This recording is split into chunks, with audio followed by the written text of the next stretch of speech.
Hi, Davy. I'm awesome. Welcome to Davy's Awesome Stories, where I tell funny stories from my past or go on a rant in an effort to make you laugh. And now it's time for the seventh one of these. Like I said, can probably do hundreds. The Annoying Customer Playlist, Part 7. Because if you work in customer service, they say a lot of annoying things. One thing I love that they constantly try to get away with is, "This coupon is expired, but can I still use it?" I feel like at that moment you just answered your own freaking question. It's expired. As in, it gives you a time frame of when to use it. Now, I will say this. Some of you are going to be like, but they've used it for me before. Because I will tell you this, as the cashier in those situations, depending on how much it is, we don't care. We are just like, you know what, fine, screw it.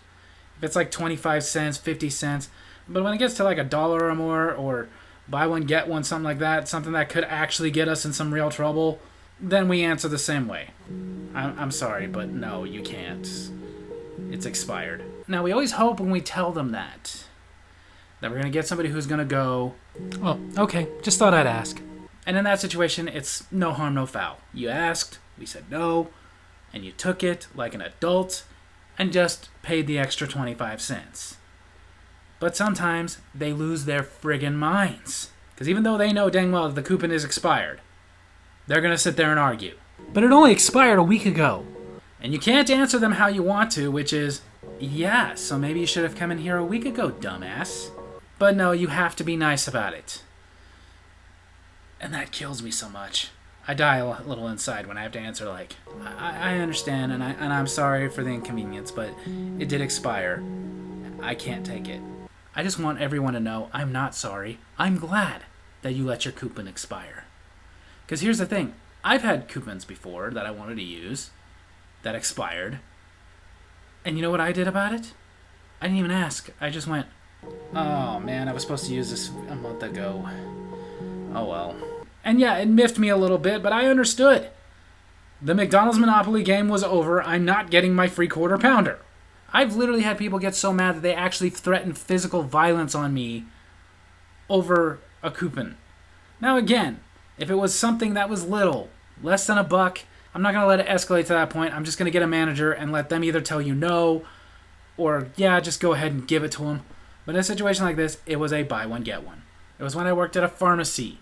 So the buy one, get one was on these vitamins that were like $10. Which is funny to me because I don't remember exactly what kind of vitamins they were. But any vitamins. You realize the body is only going to absorb a little bit of that and then the rest of it's going to get peed out. But still, she wanted the buy one, get one on these vitamins. I had to tell her no. I can't do that. They're like $10. She argued and argued and argued. Now, you may be going, why didn't you just get your manager? This is another thing we deal with that's kind of annoying in customer service. If it had been a different manager on that day, that's exactly what I would have done.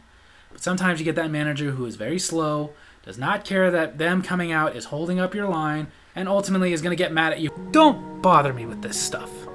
We all deal with those managers. The ones that basically just want to sit in their office and text on their phone all day. This was the manager I had. But it also comes down to, at some point, I'm not going to get the manager. Because as I was telling her, "I'm sorry, ma'am, but it is expired. I can't do the buy one, get one. So if you want both bottles, you're going to have to pay for both of them." "So I have to put one back?" "No, I'll happily put it back for you." That was a stretch. "Or you could just honor the coupon since you put it out." "Yeah, I put it out. Ma'am, if you would have come in here a week ago, I would have honored it. But you came in now. It's expired. I can't honor it now. I'm sorry for the inconvenience, but do you want both bottles or do you just want one?" You're about to get slapped for using that tone on me. And here's the thing, at any establishment like that, the moment you threaten me in any way, I don't have to help you. My bosses can do absolutely nothing about that, not unless they want me to sue them. So I'm not calling the manager at that point, I'm just telling you, "Okay, now I'm not selling you anything. You need to leave." "Get your manager." "No, because I'm not helping you at all anymore. Get out before I get on the phone with the police." "You can't do that." "I just did. Out." Then she literally grabbed the bottles and threw them at me.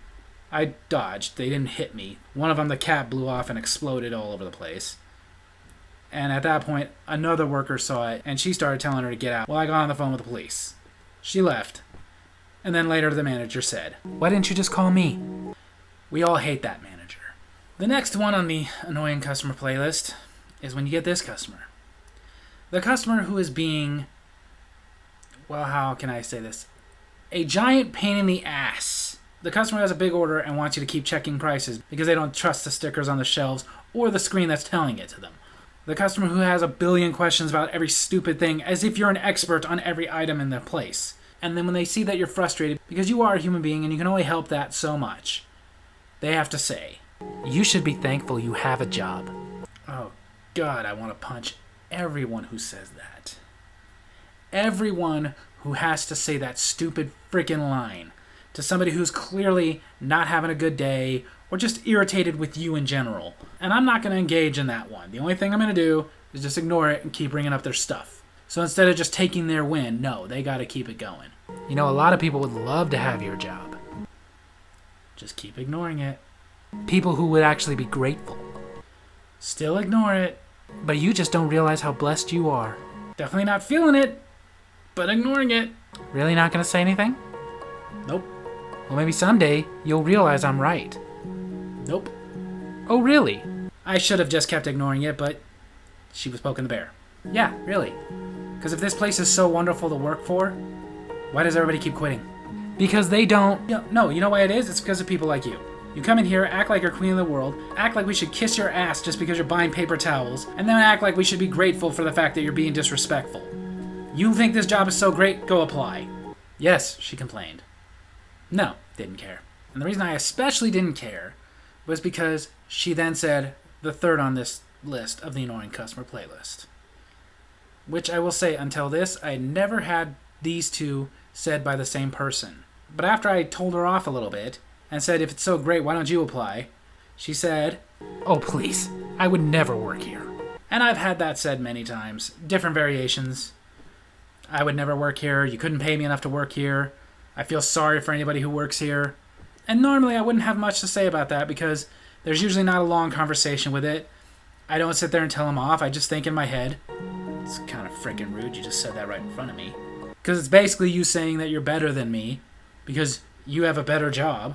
Yet, funny enough, one of the times I had somebody say that to me while I was working at a pharmacy, I couldn't help but think, "Oh, you would never work here, but you're so high and mighty working at the little Caesars across the way." And that's real. I used to stop there all the time after work when it was late and I didn't feel like cooking. Back when hot and ready meant they actually had some. But this lady, first you're going to do the annoying thing of telling me that I should be thankful to have this job, and then turn around and tell me that you would never work here? Yeah, I wouldn't let that one go. Oh, so I should be thankful for something you would never even accept. That's how it goes? Well, it's called good customer service. Oh, screw that. It's good customer service to pretend that I love my job? It's good customer service to pretend that I'm excited when a pain in the ass walks through my line? No, I don't think so. So which is it? Should I be thankful or should I be like you and go, "Man, this is a horrible job"? Well, you should... No. It was rhetorical, but here's what you should do. Pay for your stuff and get out. That's when she went and complained. And they warned me, don't do it again or there'll be consequences. But it wasn't the last time I did something like that. Not even there. So there you have it. That's my story for this week. Hope you guys enjoyed it. And if you did, make sure to hit like, hit subscribe, hit the little bell so you get notifications when I post the videos. And leave a comment I can respond to in my next comment corner. Tell me some other things you hear in the annoying customer playlist. Love you guys.